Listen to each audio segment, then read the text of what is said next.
copy of that motion earlier.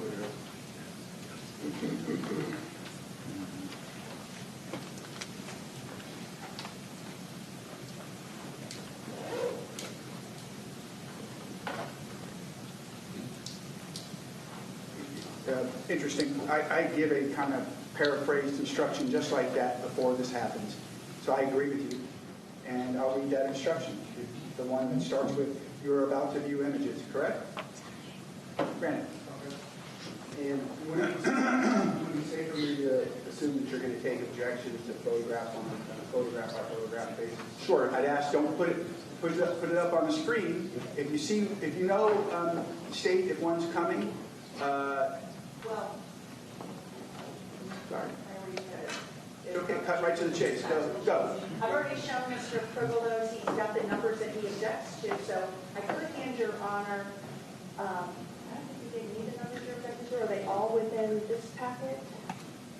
There's 3 and 4. Who can't hear me?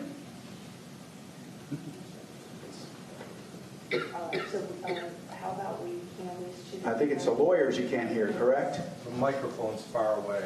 Yep. Pull that microphone closer to the podium. This is going to be a consistent theme in the court proceedings that people can't hear. Is that microphone, Deputy, that's right there? Pull it closer to that podium, please.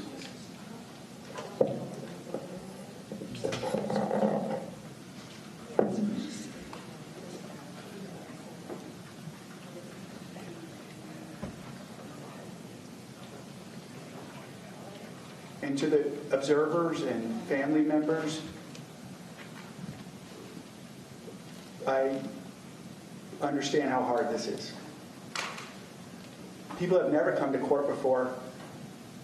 Just going through the process of jury selection can be very distressing. It's hard.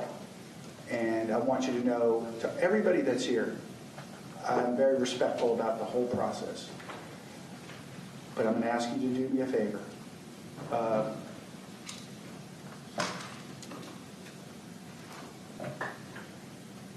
So sometimes difficult things are going to occur in the courtroom, and my job is to keep everything as sterile as I possibly can for these 14 people over here, that they can base their decision solely on the evidence and the law.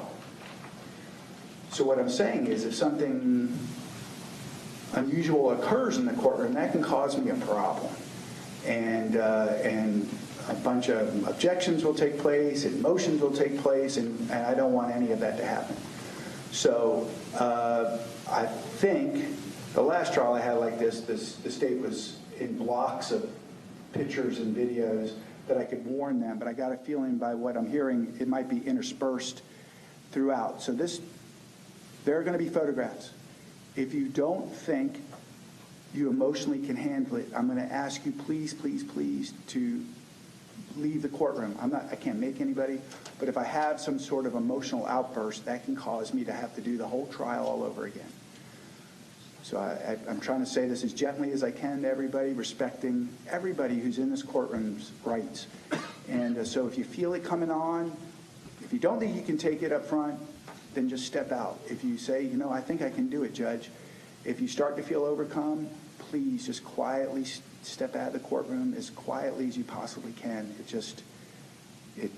It's safer for me. All right. So there's that instruction. State, you were about to say something. The family knows. The families know. I told them when you pause, some of them have agreed to step out regardless. Okay. Thank you. I appreciate it. And I'll remember, these lights are being angry. Anybody know the reasons?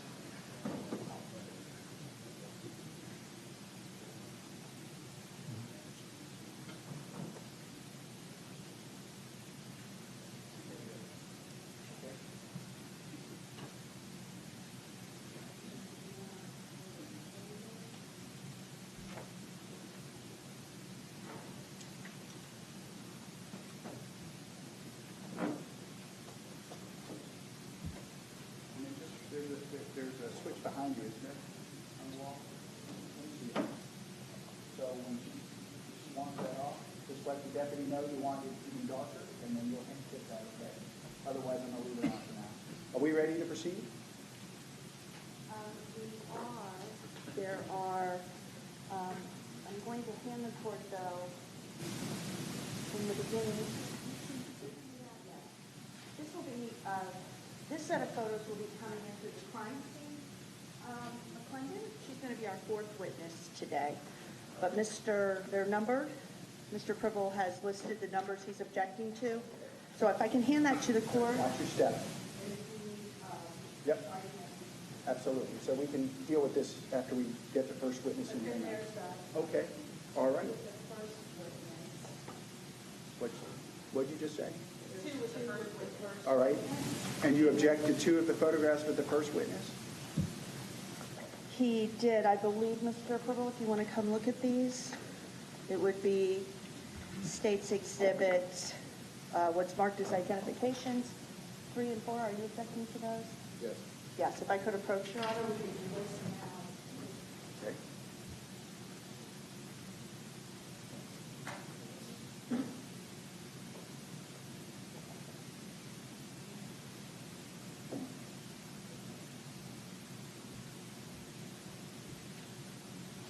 Okay, so they appear, and I'll let you make a record, and your objection's noted. I think the real question for me is, when does it become cumulative? So these look like, although distressing photographs, ordinary crime scene photos, and I don't know what the state's intention is, how many you plan on showing. That's where I'll wind up jumping in and sustaining the objection. But for right now, these would be two normal crime scene photos with appropriate blackout, appropriate parts, and then it starts to become too much. I'm going to sustain an objection, and hopefully we don't get there. You want to say anything else? I would just add, in my submission that I filed, I would look to consider what photographs would be possible that basically reportedly we showed relative locations and use as single hot around the half hour. They're also around the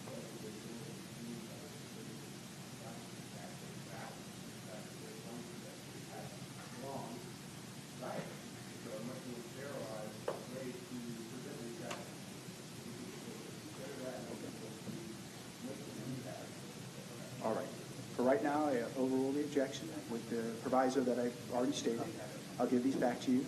I'll read the instruction the defense requested, and I'll remember to tell jurors about the video, the television. Okay, let's bring in the jury.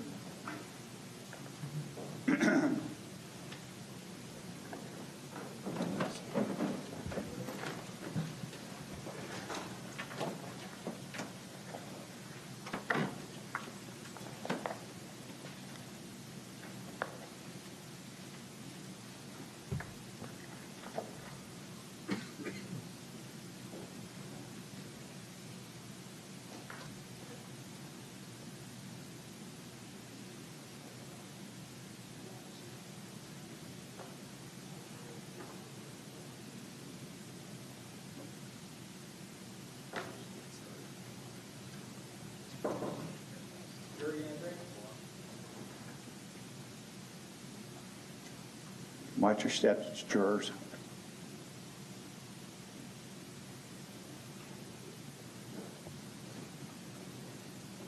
All right, everybody have a seat.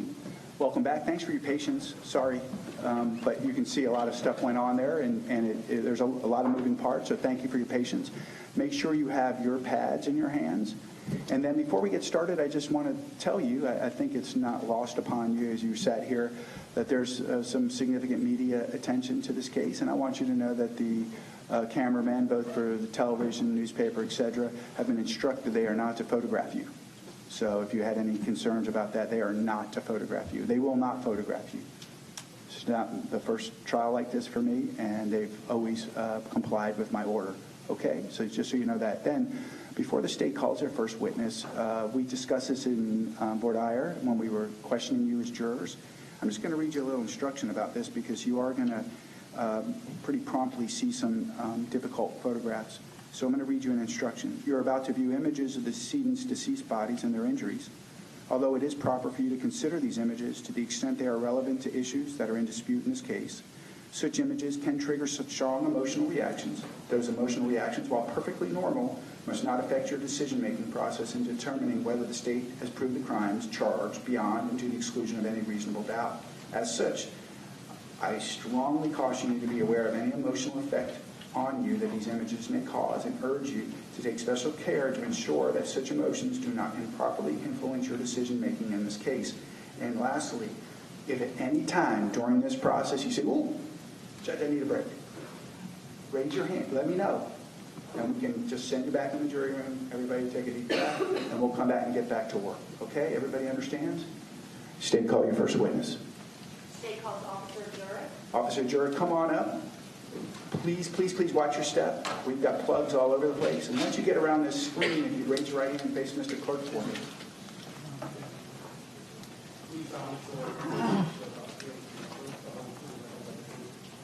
And Officer Jurac, you're going to take a seat up there. Watch your step. It can be tricky. And I need you to do me a favor. These microphones are unidirectional. I need you to grab it. I need you to get it close to your mouth, directly on. You talk to the side. Look, it doesn't work. Talk directly into it. It works perfectly. So help me out. And state your full name for the record and slowly spell it for the jurors, please. My name's Officer Jurac, Jurac. Okay, State, you may proceed.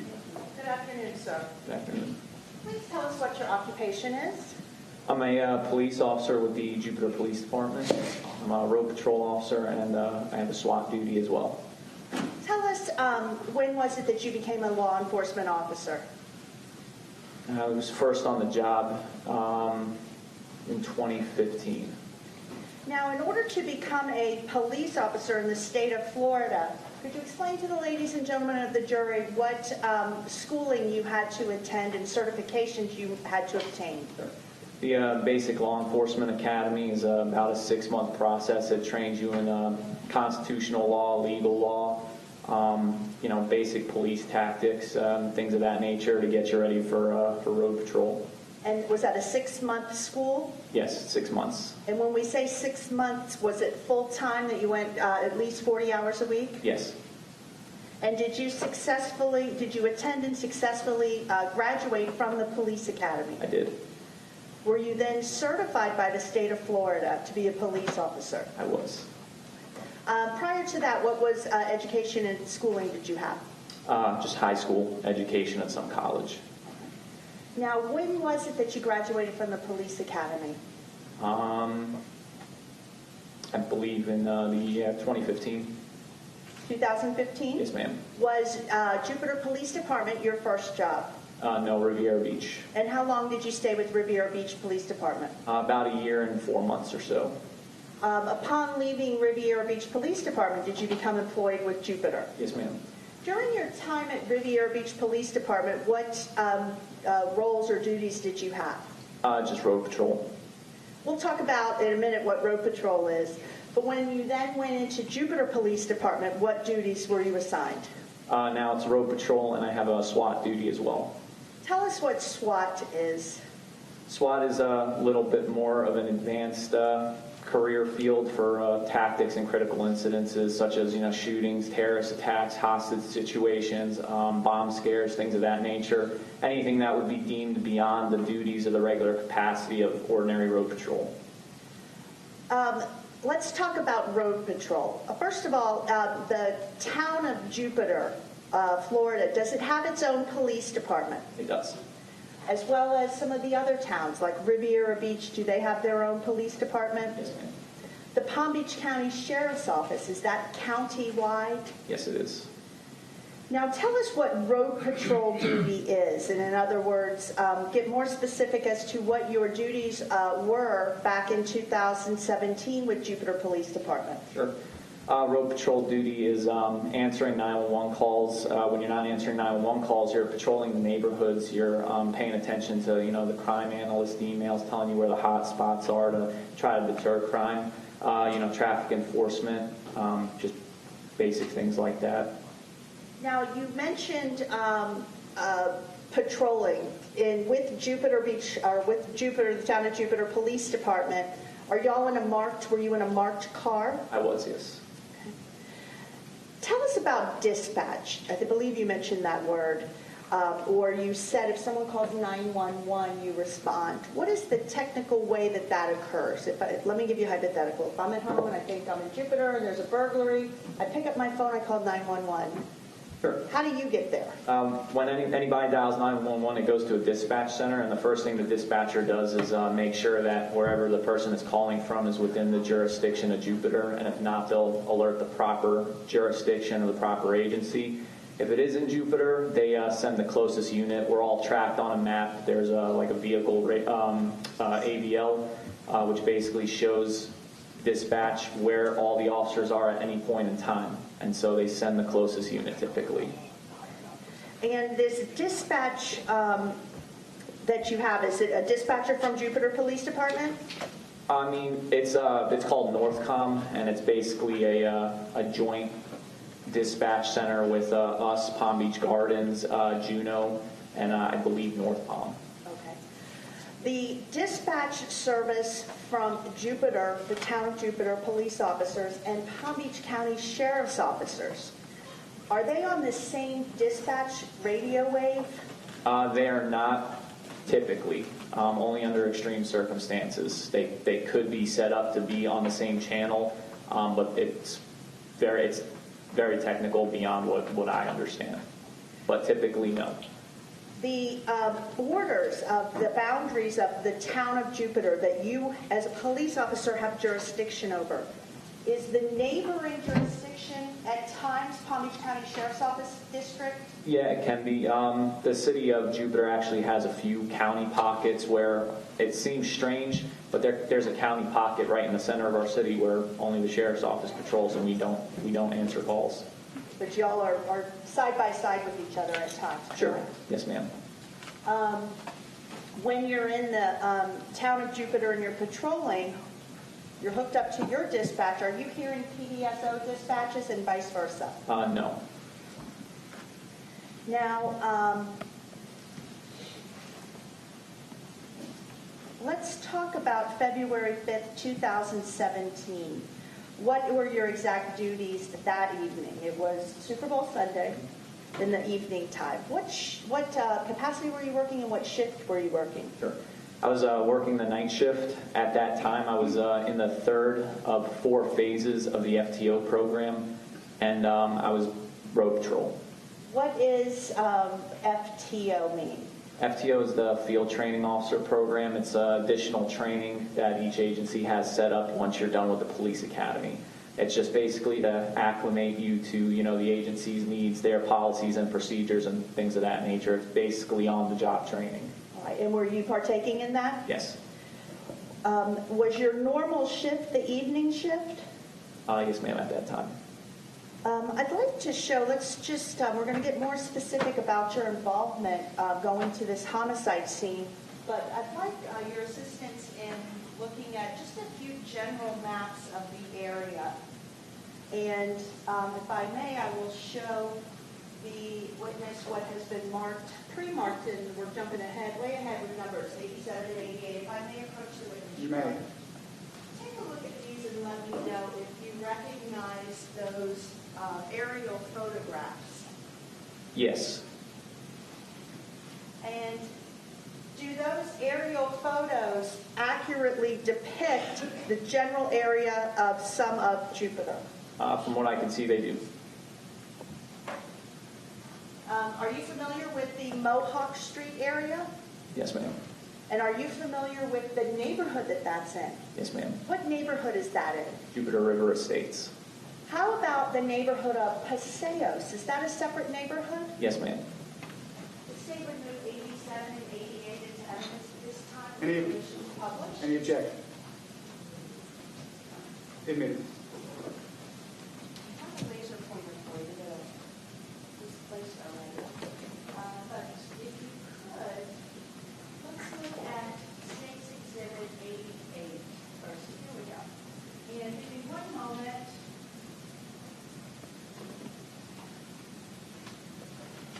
we can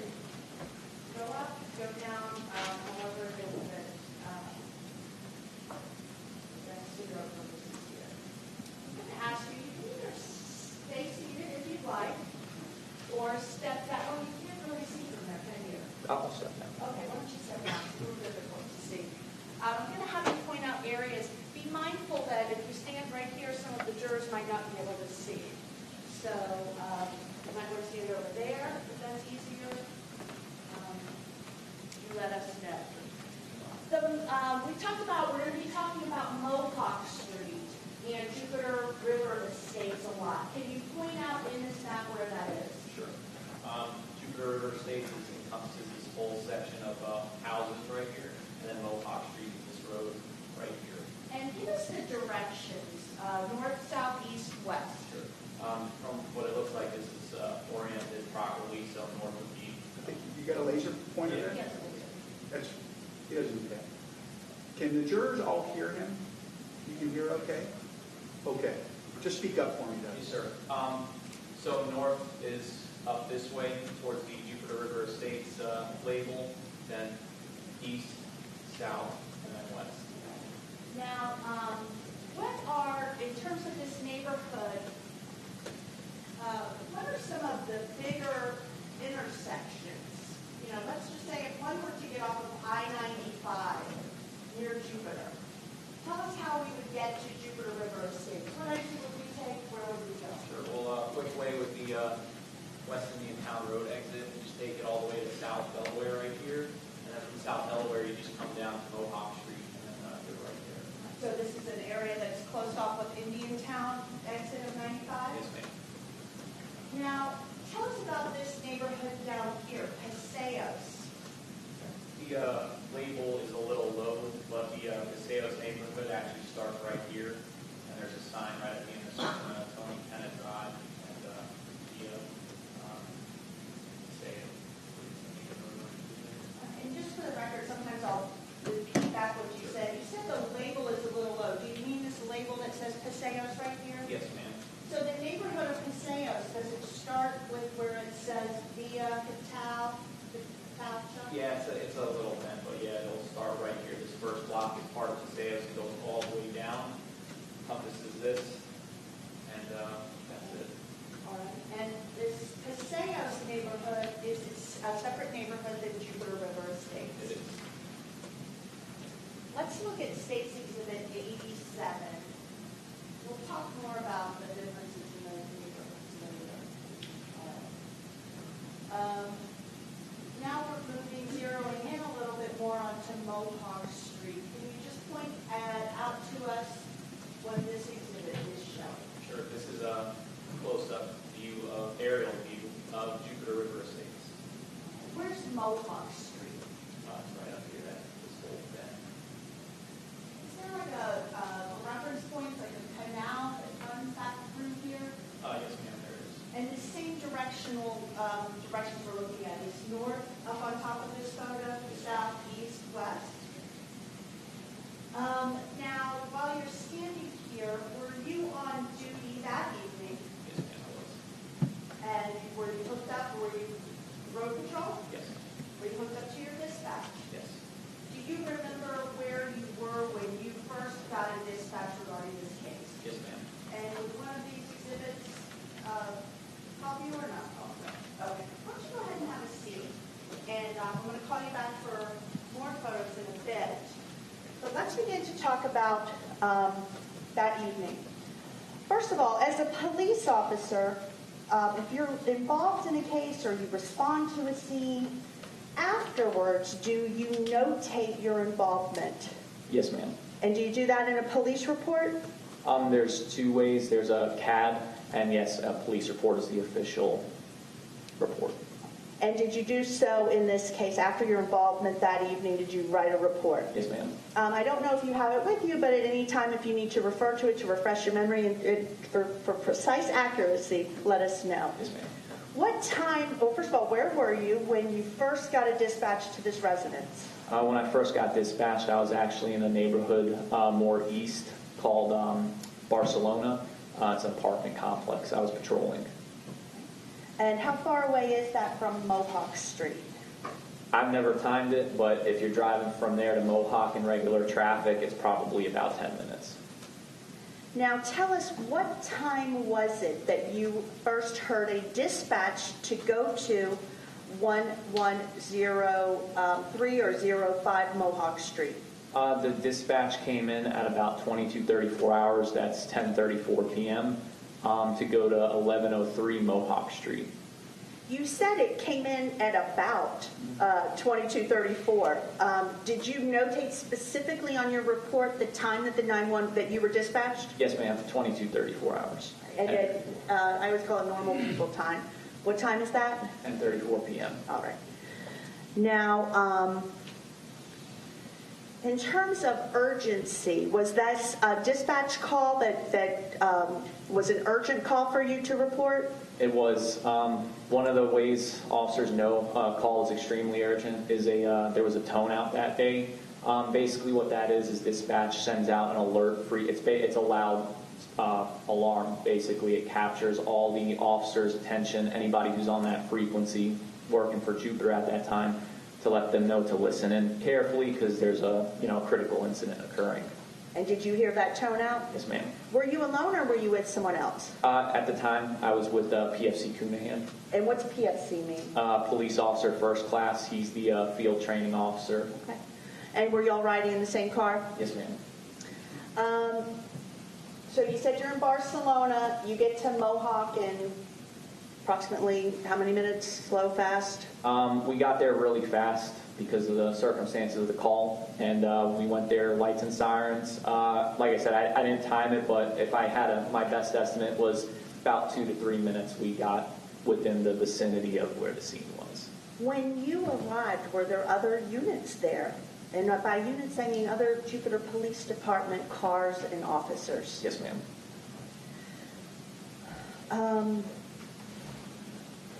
Tell us what you did then. When When, you uh, got there, what was your role to be? And we're going to begin to show more photographs. Sure.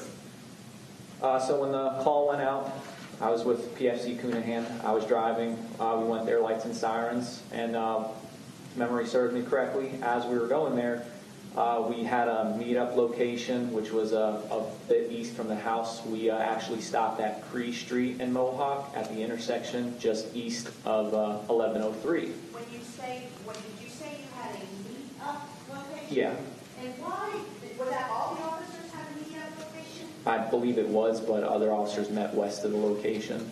And were y'all called to a specific address? The call went out to 1103 Mohawk initially.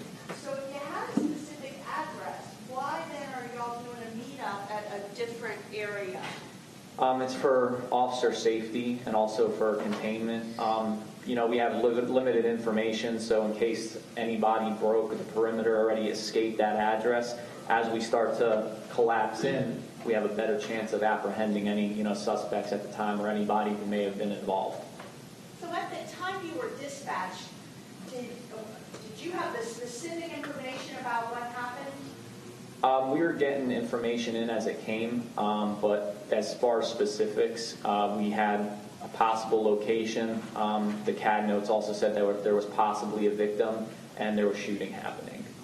At that point then, at the meetup location, did y'all know if there was still an active shooter at the scene? We were unsure. When we got there, the shooting, we didn't hear any shooting.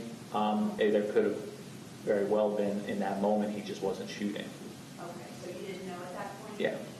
Using this, it was probably useful to stay there. Where approximately was that meetup point? Sure. We're going to be speeding along shortly. I just want to set the areas for us. Me and PFC Cunahan, we actually stopped right here, Cree Street in Mohawk. Bree Street, that's... Cree Street, Bree, yeah. Yes, ma'am. And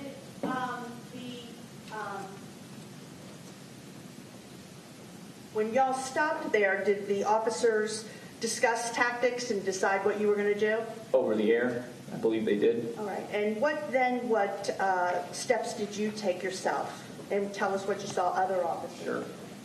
As soon as me and PFC Cunahan arrived here at Cree Street in Mohawk, we started to make our way west on Mohawk from Cree to Mohawk, going this way, moving closer to the target house, which at the time it came in as 1103.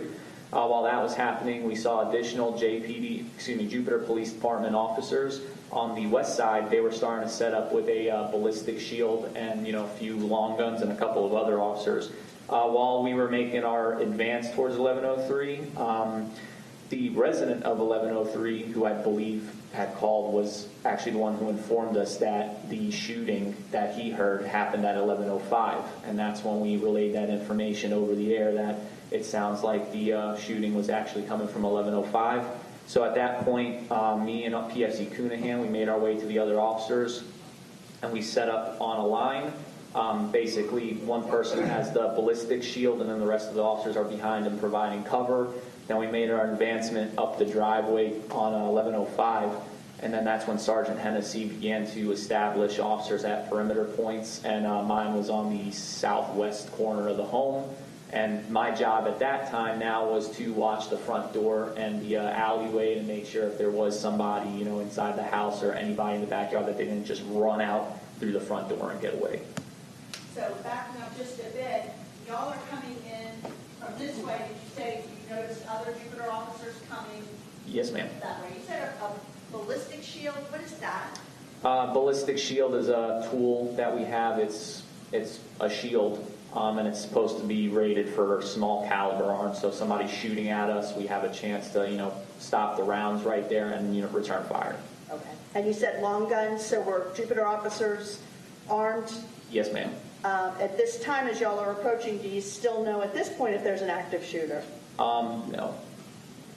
Now, let's look and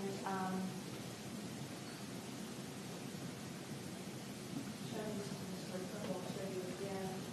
You see what we've marked as States Exhibit 1, 2, and 5. Okay, and I believe there's no objection to their admission. No objection admitted. So let me just have you look real quick. We'll just go through a few of these photos. States 2 and States 1, as well as States Exhibit 5. You recognize these? Yes, ma'am. And our States Exhibits, what's been admitted into evidence is 1 and 2. Are these the general aerial photos of the home? Yes. Looks like it. Not taken during the time of the incident, but just in general for representative purposes. And if I may, I will publish these. States Exhibit 1.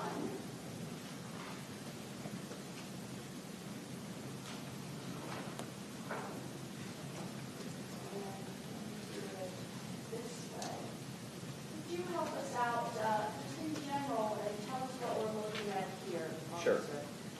Officer? This looks like the house where the shooting had occurred, and the backyard, and it's an aerial view. Okay. You want the, No, I'm sorry. okay. There we go. All right, where's Mohawk Street on this photograph? Mohawk is actually that street right in front. Right here? Yep. All right, and so this house that we're looking at now is which house? That's 1105 Mohawk. 1105 Mohawk. Is that the home that you were, your attention was secondly drawn to? Yes. Actually, let me show States 2 first. Let's back up. And same questions. Describe this area for us. That's a aerial view of the same target house, 1105, and then 1103, where we were initially responding. And you all were coming from this way? Me and PFC Cunahan were coming, yes, from the east, and then the other officers were coming in from the west. 1103, did the homeowner or someone come out of that house and begin to speak with you? Not to me directly, but who I'm assuming is the homeowner, came out and told us that it was actually at 1105. Okay. So then you went to 1105? Yes. And tell us or show us from now going back to States Exhibit 1 where you stayed during the course Sure. of this. I was on the southwest corner, which would be right down here in this area, watching the front of the house. Okay. And were other officers surrounding the house or going inside the house? The other officers were coming up the driveway as I was stationed here, and then they were searching, they were searching the backyard, and then I believe they went into the house. Okay. And you stayed out here for about how long? An estimate would be about maybe 10 minutes. Okay. Did you ever go, or were you ever assigned to go into the backyard? I went into the backyard, but I wasn't assigned. I went to help administer first aid, and then that's when I went to the backyard. Did you go there before you were posted here at the front? After. Was there, you said you were called to go back and administer first aid. Was there anybody who was alive back there? I wasn't called. I went. What had happened was once my supervisor gave the all clear that the scene was secure, it's a natural next course of action to see if anybody needs first aid help. Typically, in like an active shooter scenario, we can't administer first aid until the scene is secure because you don't know if there's another shooter bedded down anywhere who's going to shoot the officers, and you're useless if you get shot. So once the supervisor said everything's cleared, that's when I started to walk back towards the backyard, and I yelled, "Does anybody need first aid?" At that point, the supervisor then informed me that the victims were deceased. So there was no need for you to go back there, correct? No. That evening. Tell us then, in addition to standing out front and guarding that area, did you also assist with setting up a crime scene? I did. And tell us what that means.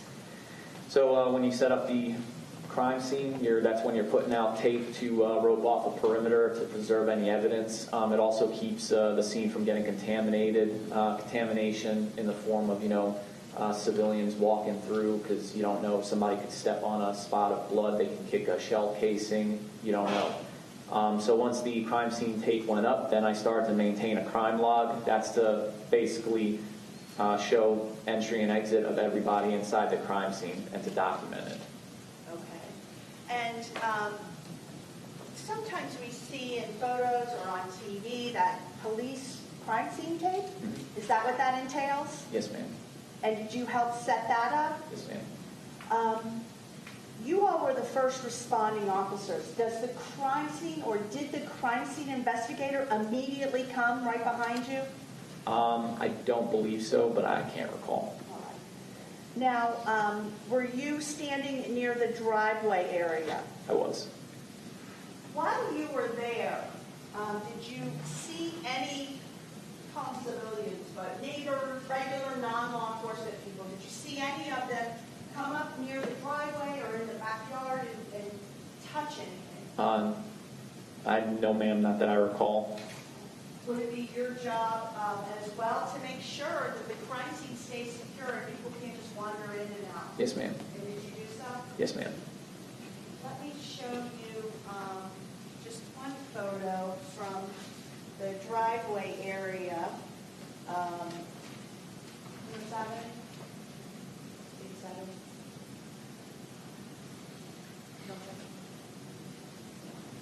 I'm not sure if there's an objection. Is there an objection? Okay, without an objection, I'll admit that. That's number 7, you said? Yes, number 7. And we have number 5 if there was no objection to as well. So let me publish number 5 and just tell us what, now we're getting into photographs from that evening. Can you tell us what is in these photographs? The home where the incident occurred, the driveway, and then 2 vehicles. Okay, is that the driveway in the front of Mohawk? Yes, ma'am. And then, what are those yellow things that have numbers on them? Those little yellow markers are just stanchions, and they just mark, small bits of evidence that to keep track of. Things like shell casings or a drop of blood. It makes it more easily identifiable where it is when you come back to take photos, or the crime scene investigators walking through the scene so they don't step on blood, shell casing, or any other evidence. So were those up when you got to the house? Those little stanchions? They were not when I responded. No. Okay, but later on in the evening, they were placed there by either crime scene investigators or other officers? Yes, ma'am. Okay.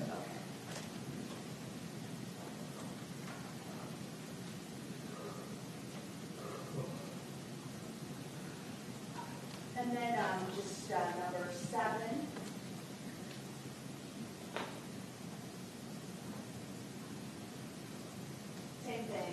the top of, or the front of the driveway? Yes, ma'am. All right. You see number 4 and 5, correct? Yes, ma'am. Did you happen to notice something that looked like blood in that driveway when you were there? Not that I could recall, just because it was dark and I wasn't immediately looking for any signs of blood. So how long was it then that you were at the scene of this? If you got there at approximately 10:35, 10:36 p.m.? I was there for approximately 15 to 20 minutes. Okay. And did you then have a task to go look to see if you could find any fleeing suspects? I did. And tell us generally where it is that you went. We went. I know it's not all in there, but if you just need direction-wise, tell us what you did after you left Mohawk. Sure. I went with a small group of officers at the direction of one of the captains on scene to go search 2 areas where the shooters possibly could have been staying. The 2 areas were Jupiter River Estates Park and then the neighboring aquatic complex, and then the whole neighborhood. Okay, and so is that stuff that's over this way? West? Yeah, it's east, and from what it looks like, the pictures capture it all. Okay. And did you ever find, you or the officers you were with, did you ever find any suspects or anybody running away with firearms? No, ma'am, not at the time. If I may have one moment, Your Honor. Of course. Don't believe I have any further questions at this time. Cross-examination.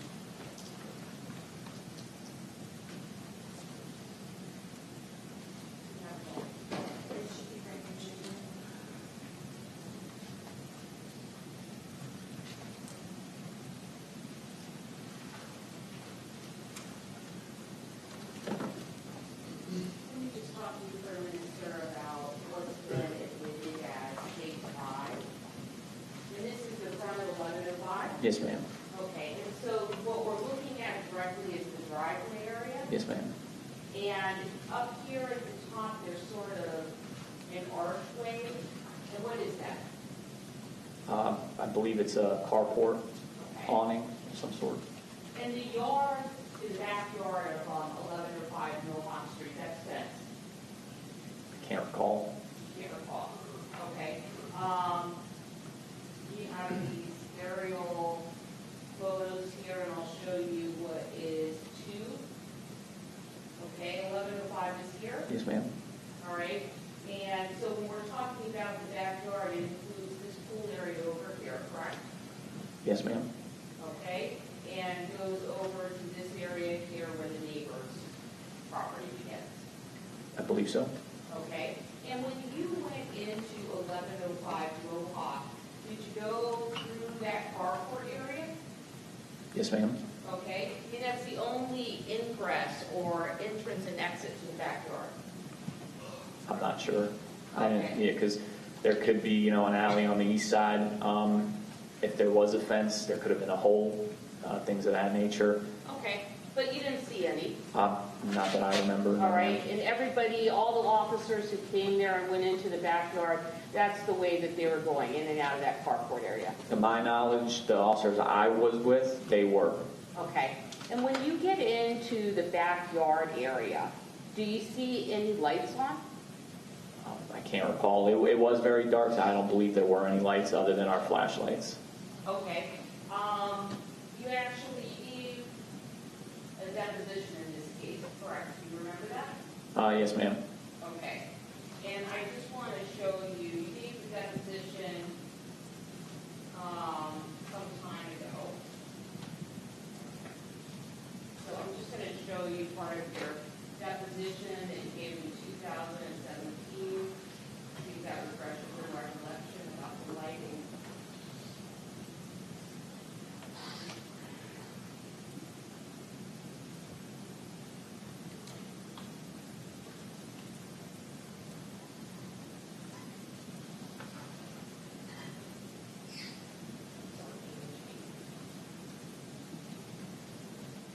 On this page 8 of your Sure. deposition, you can read it to yourself. Is that Yes, ma'am. okay? So, Page 8, read it to yourself.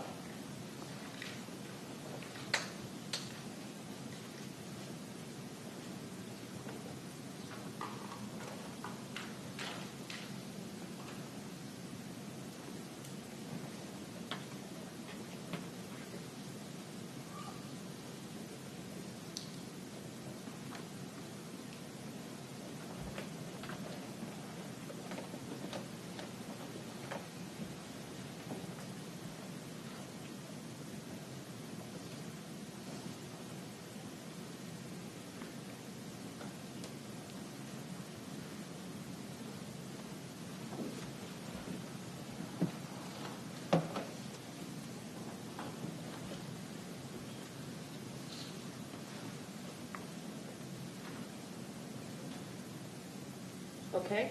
Is it fair to say, officer, that when you went into the backyard area, you didn't see any artificial lighting back there? Yeah, it's fair to say. Okay. And that officers who were in that area at that time were just working the scene by way of flashlights? Yes, ma'am. Okay. Nothing further. Any redirect? No.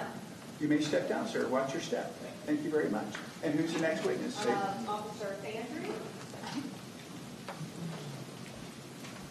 And while they're getting the officer, could I see the lawyers at the bench real quickly? Yes. Just very quickly.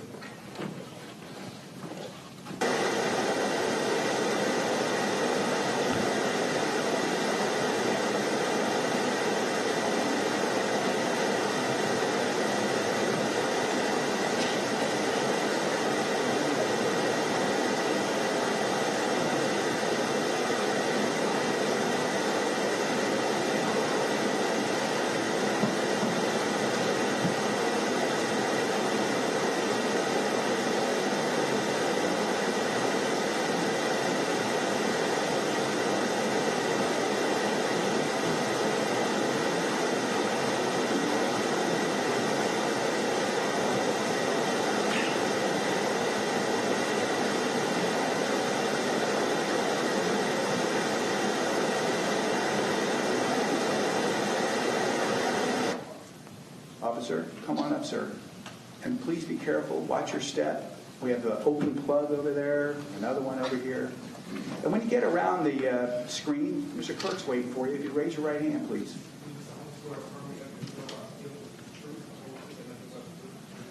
And then, officer, watch your step getting into the witness stand. And once you get there, please do me a favor and talk directly into the center of that microphone. And once you're all situated and squared away, if you'd state your full name and slowly spell it for the jurors, please. I'm Officer Christopher Fandrey, Fandrey. And just, yep, you read my mind. Perfect. State, you may proceed. Thank you. Good afternoon, sir. How are you? Good afternoon. Please tell us what your occupation is. I'm a police officer with the City of Port St. Lucie Police Department And how long have you worked for Port St. Lucie Police Department? since February of this year.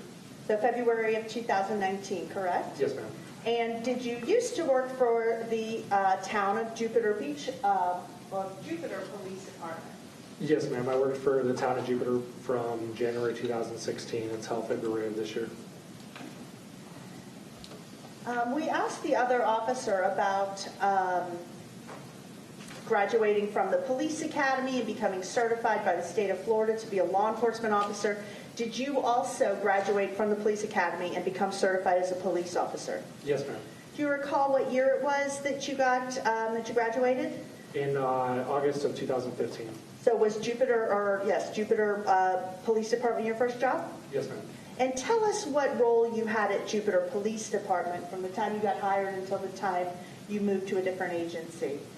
I was a road patrol officer, and I was assigned as my shift traffic officer. And what's that mean? I conducted DUI enforcement and traffic enforcement throughout the town, and I was basically citywide. Tell us, were you working on February 5th, 2017 at approximately 10:34 p.m.? Yes, ma'am. And tell us under what were your duties that evening, what you were driving, who you were with, and where you were. I was, as a shift traffic officer that night, citywide. At the time the call came out, I was in the area of Tony Penna and Military Trail, and I was by myself. And how far away is Tony Penna and Military Trail from Mohawk Street where you responded? It's just about a mile away. As with the other officers, did you, at the end of your involvement with this case that evening, did you write and dictate a report? Yes, ma'am. Can you tell us specifically what time was it that you heard the dispatch call and when was it that you responded to the Mohawk area? It was at approximately 10:34 p.m., and I immediately made a U-turn on Tony Penna and responded to the general vicinity of the Were scene. you one of the first officers at the scene? Yes, ma'am. And tell us where you went and what you did. I parked on Iroquois just south of Mohawk. Okay. And we've already seen that you did oriented with this and admitted into evidence 7, if you need to take a step down, and take a look at this. I'm not sure if what is on there. Are you acclimated with this map? Yes, ma'am. Iroquois Street is just off the left side of the map. Over here? Yes, ma'am. And so tell us what you did then. I stopped my patrol car on Iroquois just south of Mohawk. I exited my vehicle. I grabbed my active shooter vest out of my trunk of the vehicle, and I stood by and waited for other officers to arrive on scene. And then did other officers come? Yes, ma'am. Officer Harris and his training officer Rosano showed up almost simultaneously with me. Officer Lowe showed up, and then Sergeant Hennessy showed up as well. And then we all got together, and I retrieved the police shield, so ballistic shield from the trunk of Sergeant Hennessy's vehicle. And then we have a laser. Kind of just take us quickly through the path of where you went, where y'all went, and where you ended up.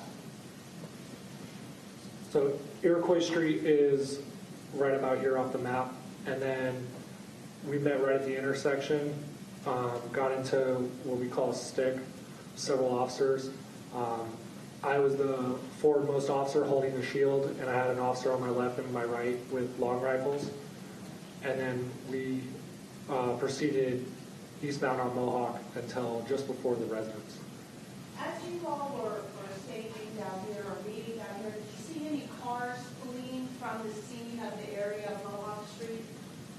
No, ma'am. There were several vehicles on Tony Penna as I was going to the scene, but I didn't see any vehicles coming directly out of the neighborhood. Did you see any then with guns running through the neighborhood or hiding or anything like that? No, ma'am. So you're on foot? Yes, You ma'am. go up there and tell us where it is that you go. We went to the driveway of the house and met up with Officer Jurac and at the time PFC Cunahan. Okay. And when you say the house, which house was it that you ended up in? At 1105 Mohawk.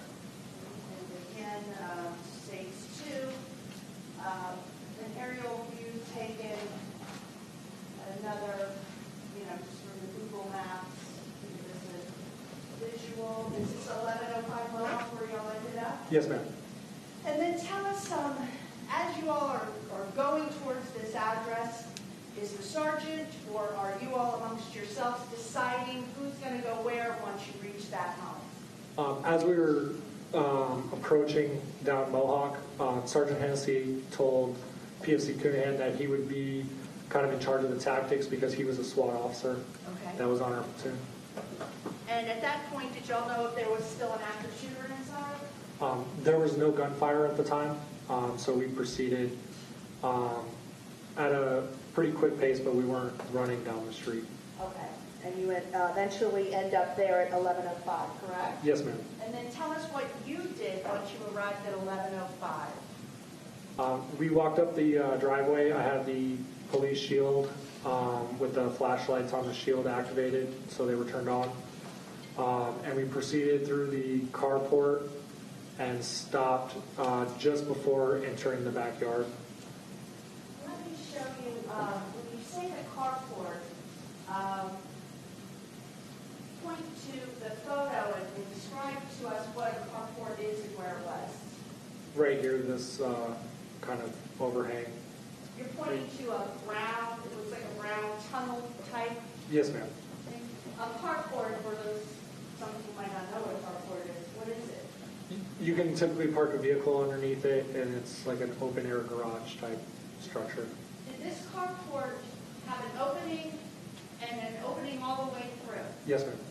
So if I'm walking up through this driveway and I walk through the carport, can I walk all the way into the backyard? Yes, ma'am. All right, was it open? Yes. What was this back over here? There's like a white thing next to the carport. I believe it was a shed. So tell us, did you go all the way into the back? Were you one of the officers that immediately went into the back? We didn't go immediately into the backyard. We got to the northernmost part of the actual structure of the house. And- Use that when you're telling us. So we stopped right about the top of the carport. And then we slowly started clearing out the area from the, as I was holding the shield, Officer Cunahan was clearing out the west side or the left side. What do you mean by clearing out? He was making sure that there was no persons in the area or no threats that would be harm to us. By the time that when you first arrived at that area, Eric Boyd, and then walked out, did you ever hear any fire, any gunfire at all? No, ma'am. That whole evening, did you hear any gunfire? No, ma'am. So he's clearing it out. Do you all eventually get into the backyard? Yes, ma'am. We then turned a little bit to the right, and that's when I noticed a female slouched down in a chair. All right, we'll talk about that in a moment. I'm going to show one photo and then more photos. So after this photo, which is about. Actually, let me show you all of these states 6, State Exhibit 6.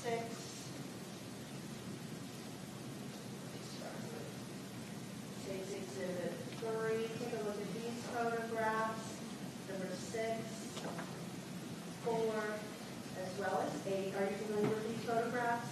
Yes, ma'am. Do these fairly and accurately depict the scene that you saw that evening when you went into the backyard and the side yard of 1105 Mohawk? Yes, ma'am. Other than the crime scene markers and the flags. All right, let's think about that. Statements, those following stage 3, 4, 6, and 8 into evidence with permission to publish. Other than the previous objections? Same rule? Let me show you what's been marked as State Exhibit 6. I want to see more photographs of the area, but I'd just like to show some representative photos of what you saw when you first came in. What area is this? That's the backyard looking east from the west side of the yard. So if I use that photograph in conjunction with number 2, can you point to number 2 where this new closer up photo is? So this photograph is taken from probably right about here, and it's looking in this direction. Okay, so you're pointing towards the front of the carport, looking northeast? Yes, ma'am. And this photograph that we're showing in State Exhibit 6, it looks like it happened in daylight. You can kind of see, looks like it's daytime that this photo was taken. Is that correct? Yes, ma'am. When you arrived, though, that evening, was it dark out? Yes, ma'am, it was. And tell us what you saw right when you walked in. First of all, these stanchions here, were those there? Number 7 and 8 and other ones. Number 7 and 8 now. Did you notice any blood back there on that carport or that concrete area? Not initially, but as it went on, yes, I did. What do you mean as it went on? As we were on scene longer, because later on after we cleared the backyard and the residence, I later on in the night been put in the backyard to protect the scene. All right, so you spent a lengthy amount of time back there and you got acclimated and you were trying to look around later, correct? Yes, ma'am. Okay. Did crime scene come at a later time? They came in after I left. But right when y'all are heading into the backyard, it's just the first responders? Yes, ma'am, just the officers. All right. So I'm going to be publishing State's Exhibit number 3, number 8, and number 4. Begin to tell us what you saw when you got back there in that backyard. I noticed a female slouched down in a chair, and I alerted the other officers I was with that I had seen somebody, so we stopped.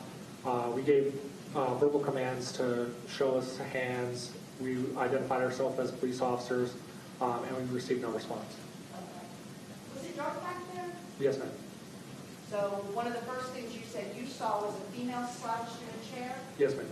All right. Let me show just one more again of State's Exhibit 2. During your time back in that backyard, did you see and begin to see what could be described, or what is a fire pit? Yes, ma'am. And where is that? It's right there. Okay, you're pointing to an area that looks like it's got brown dirt and then two planks there. Yes, ma'am. As you're walking in and looking, where approximately did you see what you described as a female slouched down in a chair? Right about this area.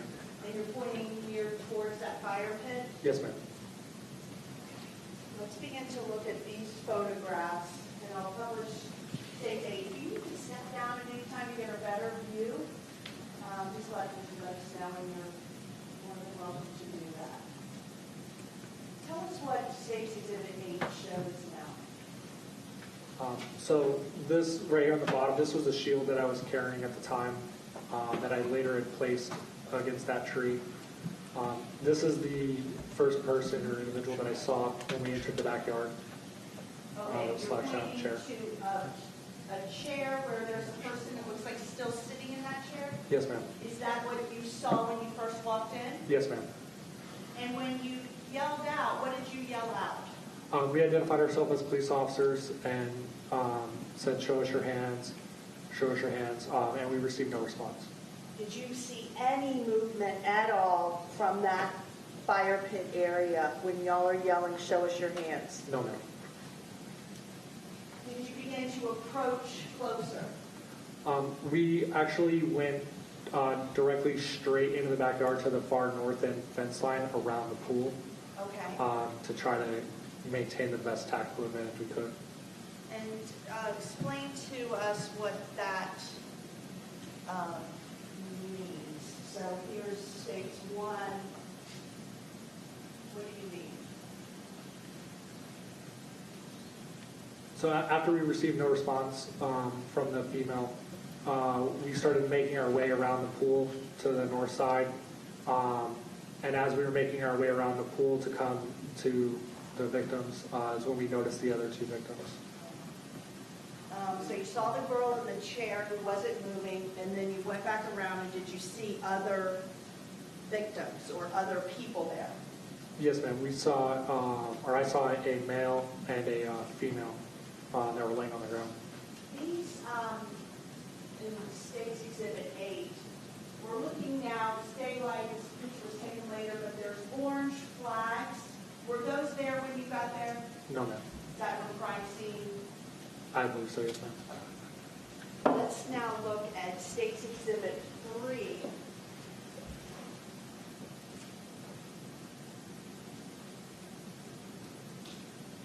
And tell us now from what vantage point we're looking at here. So this is on the northeast side of the yard, looking in a southwest direction. So if I'm standing here like I am now looking, is the water behind me? So this is the pool right here. Okay. And then the fence line is on the right side of the pool. You said you all walked around and then came out and looked towards the back of the house? Yes, ma'am. Is this what you saw? Yes, ma'am. The girl that was in the chair, where is she now from this vantage point? She's right here. And then did you see another girl? Yes, when we first got in the backyard, this female was not laying in that position. She was face down in the fire pit. Okay. Tell me about that. So when we walked around, I was still holding the shield, and I was facing the house. I was still pretty much the most forward officer in our group.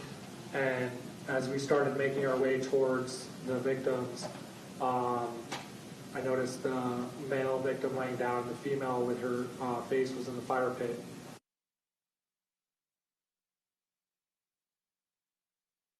Asked one of the other officers on scene to check for signs of life. Now, when the girl right here, you said she was face down in the fire pit? Yes, ma'am. Was there a fire going? There wasn't a fire, but it appeared that the fire pit was still smoldering. Despite being face down in that fire pit, was she moving at all? No, ma'am. Nonetheless, did you all said somebody did signs of life, what does that mean? And tell me what they did.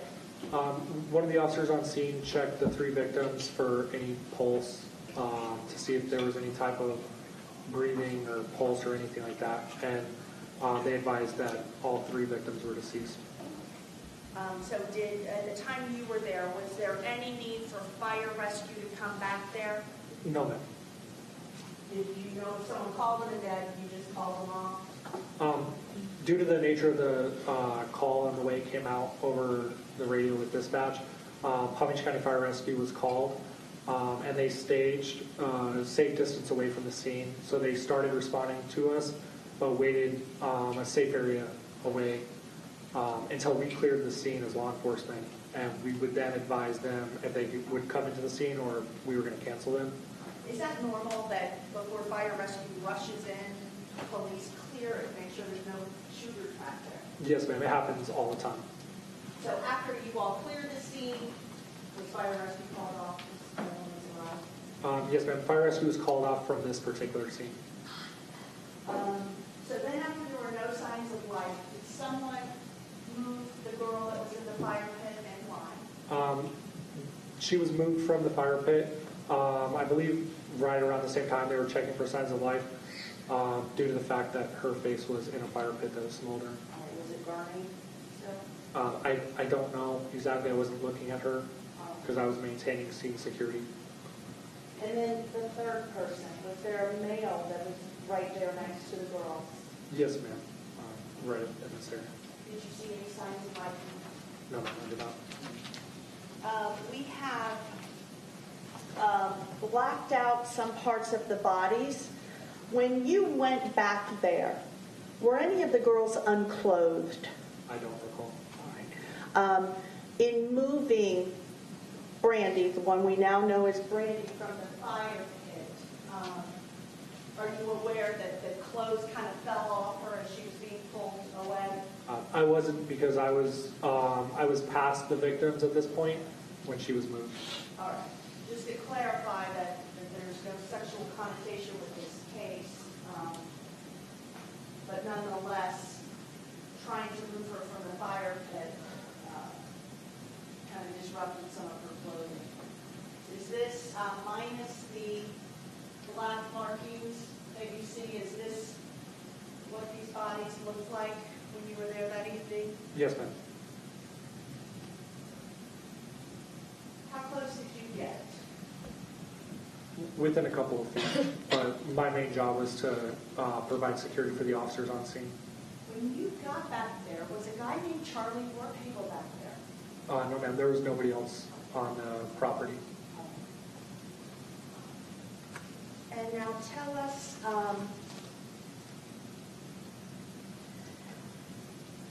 did you notice any weapons that were back there in that backyard?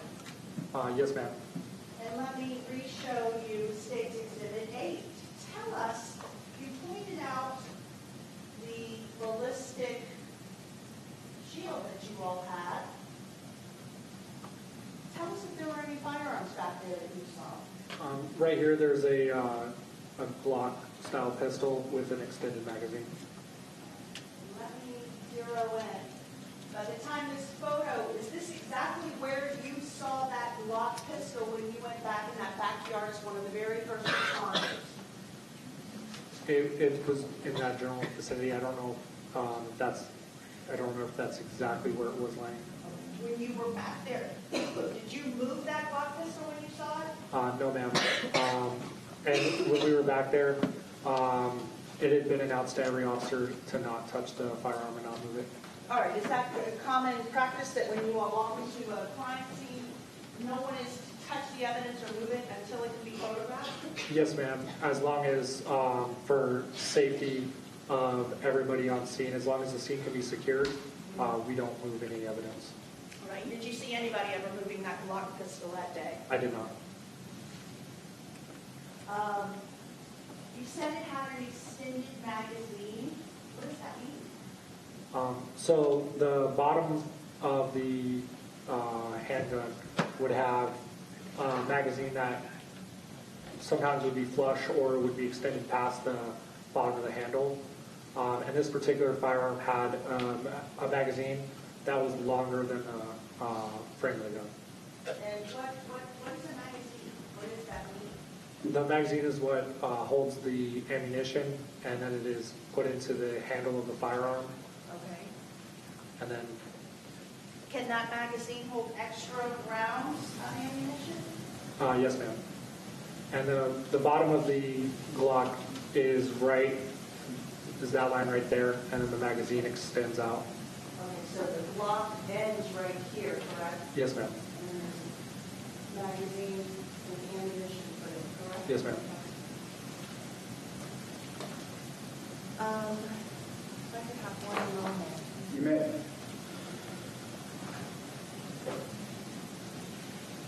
How long did you stay at the scene? I was at the scene for most of the night, except for 2 occurrences where I left the scene to take an officer back to the police department. Okay. And then once I got back to the scene, I brought 2 officers back to their vehicle, which was a distance away from the scene. Okay, and you were securing the crime scene and helping in any way that you could there? Yes, ma'am. And did you stay there until the early morning hours? Yes, ma'am. Until probably about 5:45 to 6 a.m.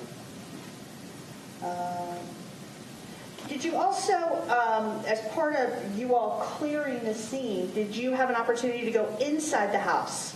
I did, and that's why I placed a shield up against a tree. And why? Because the shield, we made a determination as a group of officers that we were not going to take the shield into the residence, that we were going to clear the residence with just our sidearms and the rifles that we had on scene. Okay. Was there anybody inside the residence? No, ma'am. Did you or were you part of the team that stayed in there and did some crime scene and found some drugs and guns?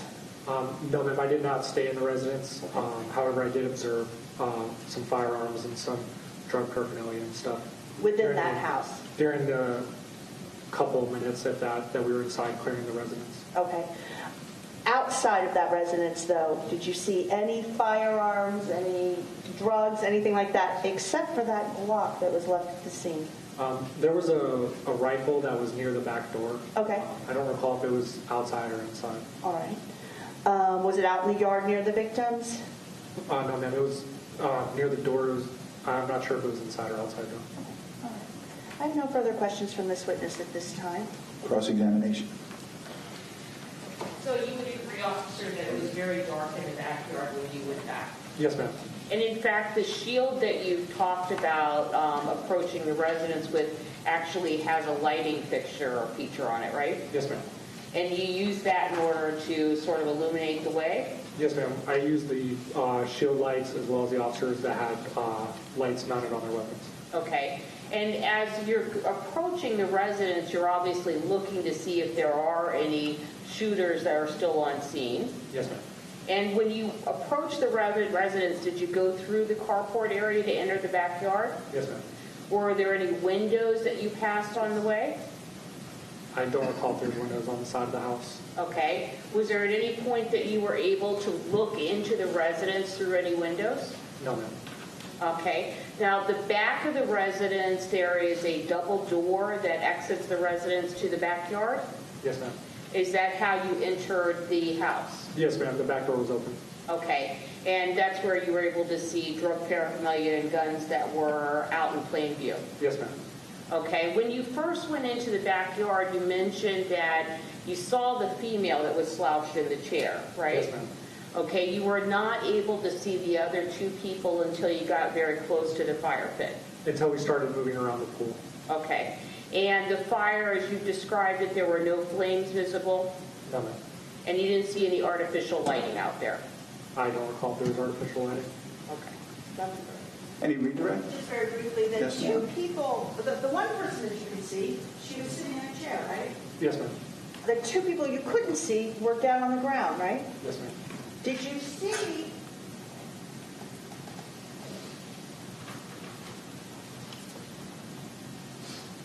Stage 3 that near those people on the ground were chairs right by them, correct? Yes, ma'am. Were they extraordinarily close to these chairs? Yes, ma'am. Were the chairs around the fire pit? Yes, ma'am. And All right. You may step down. Watch your step. Jurors, you okay to keep going, or you need a short break? Show of hands, who needs a break? Okay. State, call your next witness. they call Officer Marinucci. Officer Marinucci, please.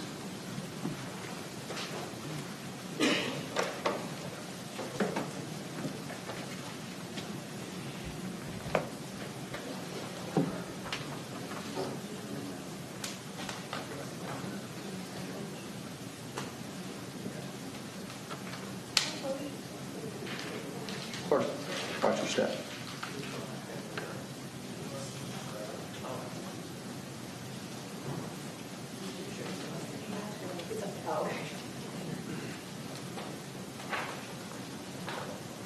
Officer, good afternoon. Watch your step coming on up here. We got plugs and all kinds of stuff. Meet this deputy right up here at the front. And once you get around the screen, if you raise your right hand, face Mr. Clerk for us.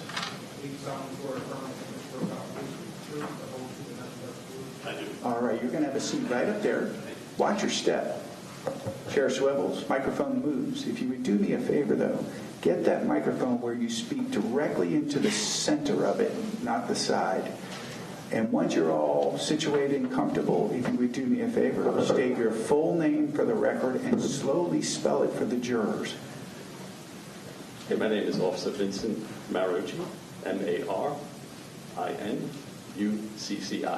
My badge number is 371, and I work for the Jupiter Police Department. State, you may proceed. Thank you, Your Honor. Good afternoon. Hi.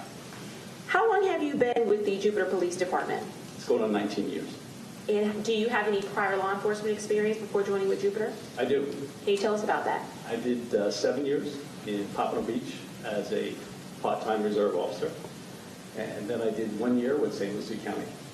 Do you have any military experience prior to joining with Pompano? No, ma'am. Okay. I want to talk to you about your experience specifically with the Jupiter Police Department. What is your current assignment? My current assignment is MPO. What is It that? stands for Master Police Officer. My main role is I'm a cover car. I can go anywhere in the town that I wish to go. I mentor and monitor all the new officers to make sure if they need any help, and I provide guidance. Okay. And how long have you been in that position, or MPO, as you stated? Let's see, probably a year and a half. Prior to becoming an MPO, what was your assignment? I was a field training officer. I want to turn your attention specifically to February 5th, 2017. What assignment did you have then? I was a road patrol officer, basically handling calls in the district. And were you, I know you mentioned being a cover officer, meaning Yes. you could travel in the city, any part of the city. Exactly, I can go throughout the town, but I would mainly stay in District 1 because it was the busiest. And where is District 1?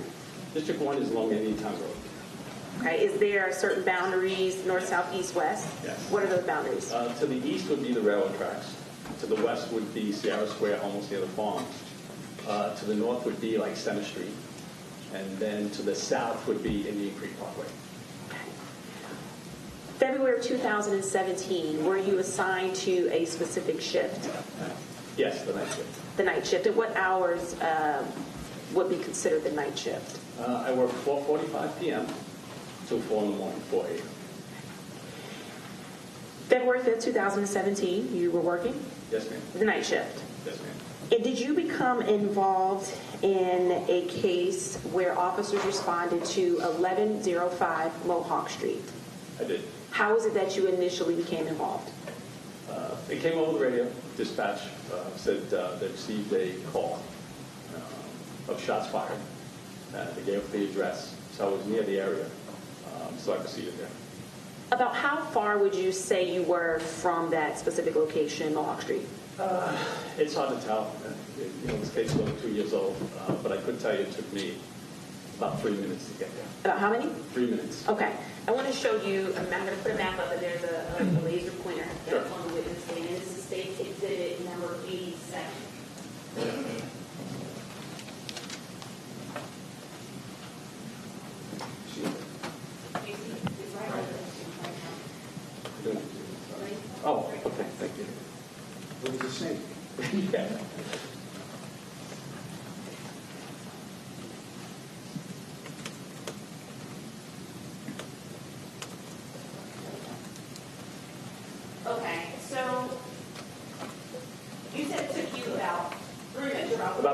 checked the call log, and it's about 3 minutes.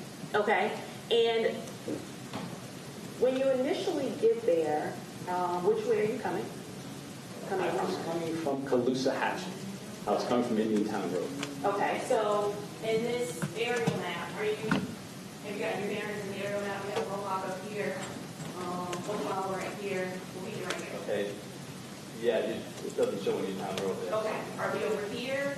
Where are we, if it were on the map? I know it's It'd be not, like up okay, here. so it would be up here. Yeah. Okay, so when you get to Mohawk,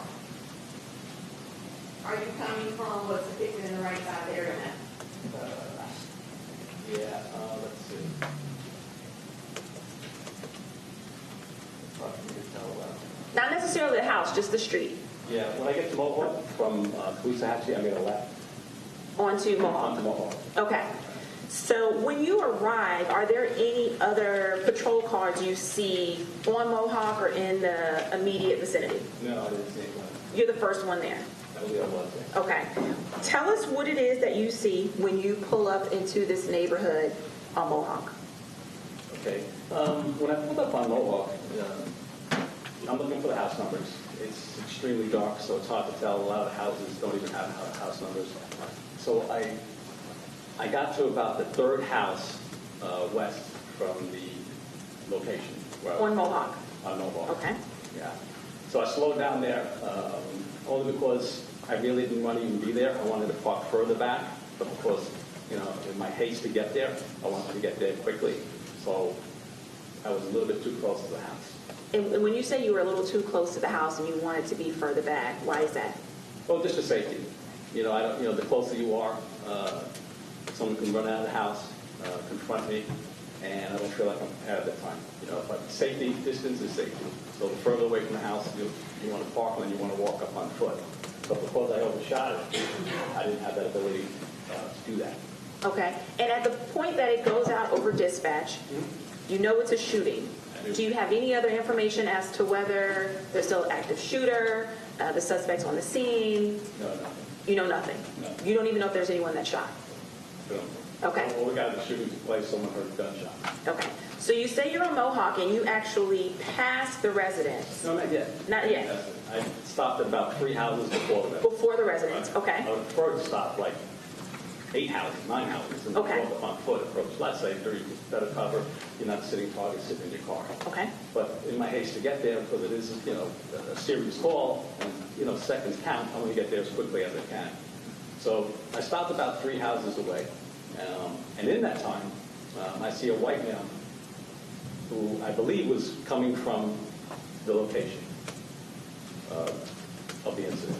And he's running towards my car and just screaming at the top of his lungs. I couldn't understand what he was saying.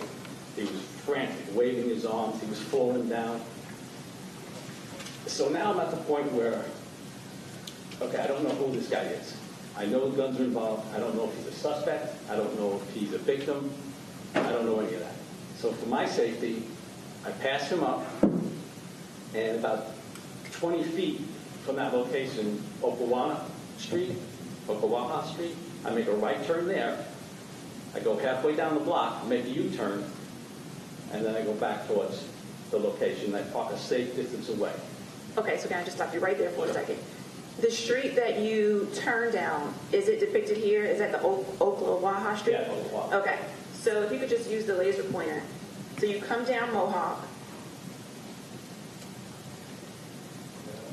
Okay, so that's Mohawk there. More up here. Yes. Lives on- Oh, you can step down if it would assist you. Yes, step down. I'm sorry, is that okay, Your Honor? It's perfectly fine. And then, officer, just make sure you keep your voice up for the jurors, please.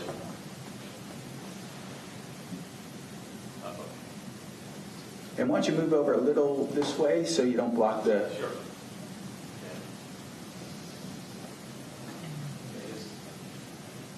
Oklawaha. Okay, so, So I'm coming down this way. okay, Right over here, and I stopped right around here. I believe the target house is over here, so the window is right there. okay. So like I said, he came running out, but I didn't want to engage him there. So I came down the street here, I made a U-turn, and I stopped over here, a safe distance away. I exited my vehicle, and I yelled to him, come here, come to me. And it took him a while to get to me. He was extremely traumatized, I could see. You have to back up on the stand. Uh, So we can hear you.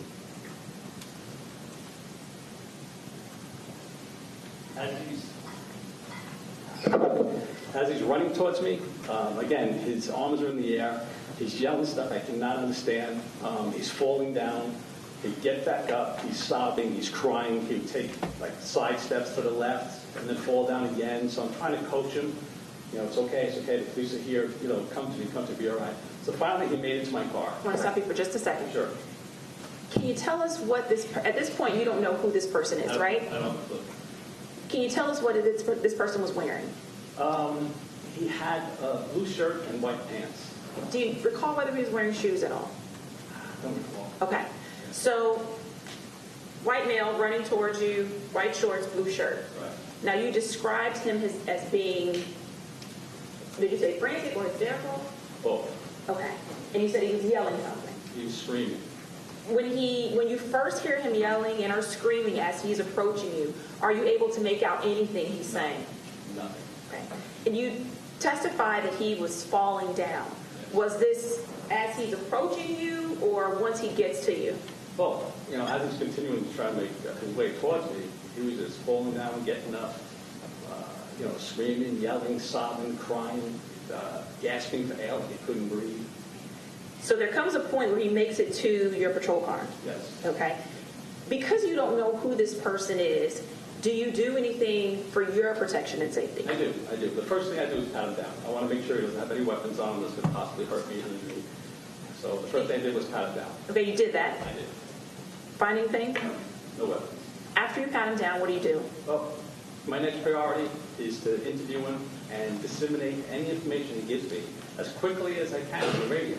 Now, the reason why you want to do that is because the other officers that are responding to this house, the more information I can provide them as what they're going to encounter, the safer it is for my officers.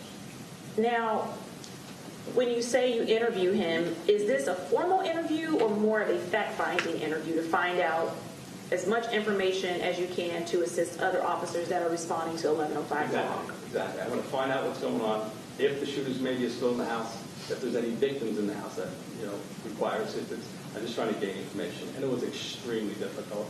Like I said, he would say 2 words, and then he would, they're in the house. Okay.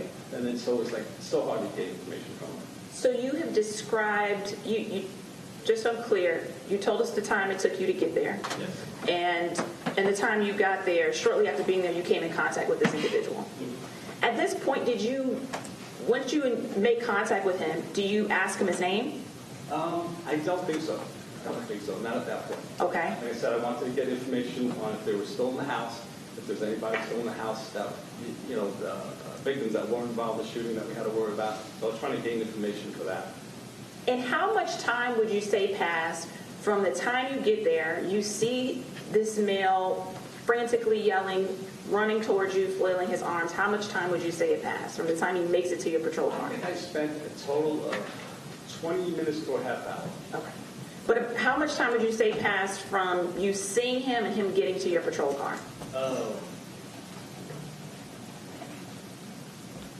Probably 10 minutes. Okay.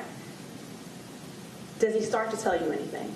He does. What does he tell He you? does. It was broken up and took a lot of coaching and whatnot to tell him. Because obviously he was having some type of panic attack, you know, being traumatized. If I can refer back to my notes, I can accurately say what he told me. Would that refresh your recollection? It would. If you could take a look at your report and then look back up at me when you're I ready. just want to make sure I get it accurately correct.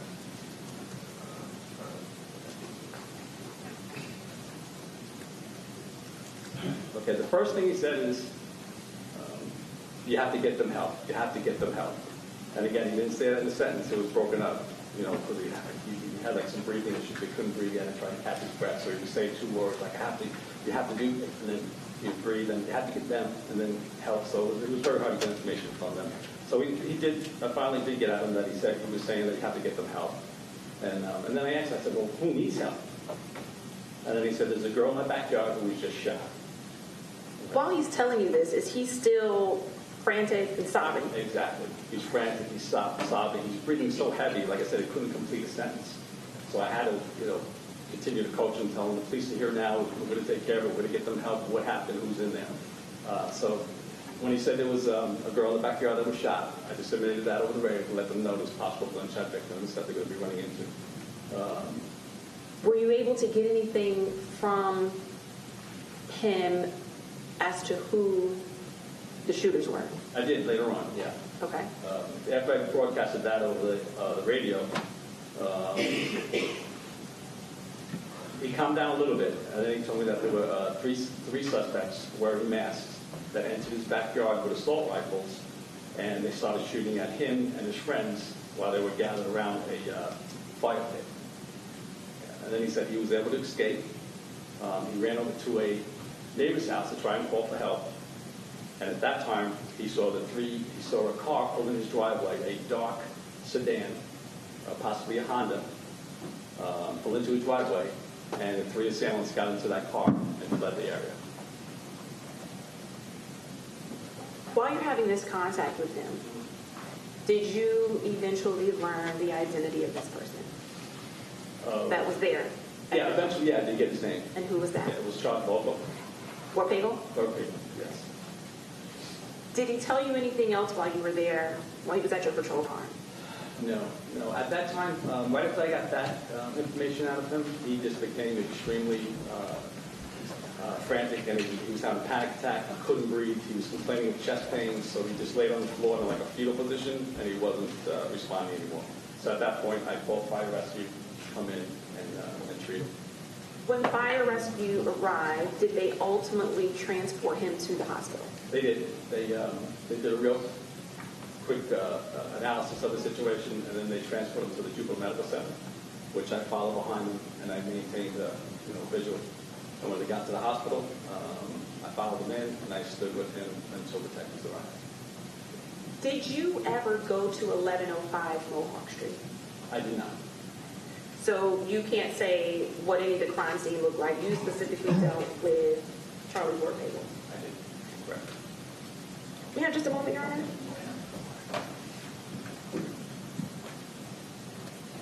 No further questions. Ross. Officer, you have almost 30 years of law enforcement experience. Yes.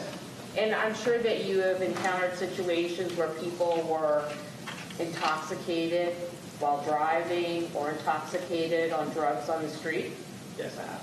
And so some of the things that you described for us today, the very emotional state, the hysteria, the hyperventilating, the inability to walk straight, the inability to stand up, are also consistent with drug or alcohol use. I can't rule that out. Okay. And when Mr. Vorpagel was talking to you, I just want to clarify, he said to you, you have to get them help, right? Yes, ma'am. And then he said, a girl was just shot in my backyard. Correct. Okay. Any redirect? Just briefly, Yes, ma'am. Officer Marinucci, in all of your years of experience as a law enforcement officer, did you find Mr. Vorpagel's behavior to be consistent with someone Who has been shot at multiple times and saw one of their friends get shot? Yes. Okay, no further questions. All right. You may step down. Watch your step. Thank you very much. You're welcome. Just make sure you leave that laser pointer.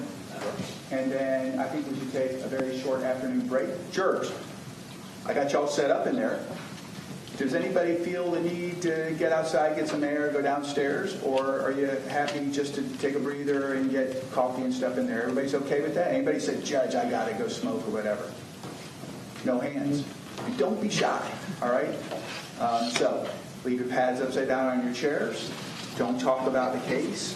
We're going to take about 8 to 10 minute break, and we'll put you in the jury room. Enjoy your snacks, and I'll see you shortly.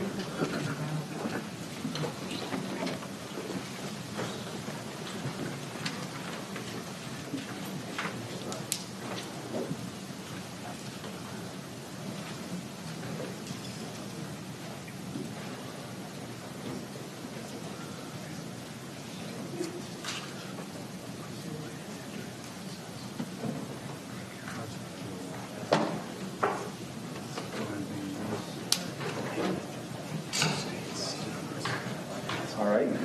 You good for a break? One thing, because I can't remember if you read, if you didn't, did you read the note of the instruction about note taking? I I did. I went over it already.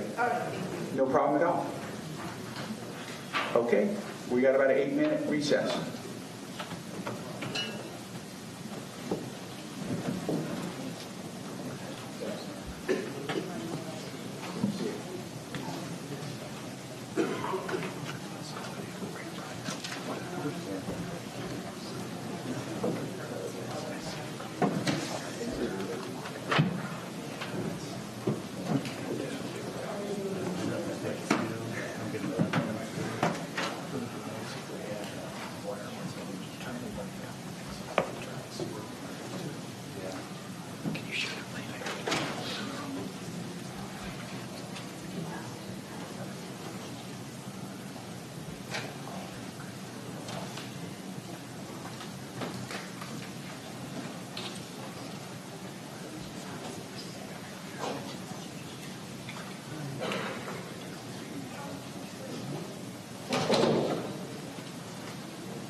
Yeah.